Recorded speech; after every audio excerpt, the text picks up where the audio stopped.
Every 80 years, civilization hits a reset button, and right now, we're in the middle of the biggest one yet. Think about this: America has completely reinvented itself every 80 years. After the Revolution, after the Civil War, after WWAI, each time the old system collapsed, chaos erupted, and in just 25 years, everything from infrastructure to democracy was rebuilt from scratch. Now we're in another one of those reinvention cycles, but this time it's driven by three game-changing technologies.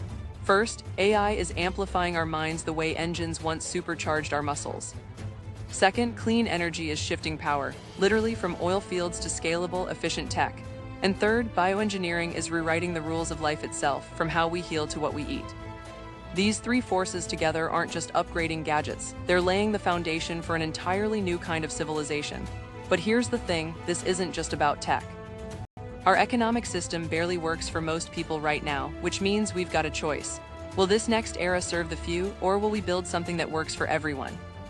The last three reinventions reshaped the world, this one's ours to design. Where do you think this transformation is headed next? Drop your thoughts below.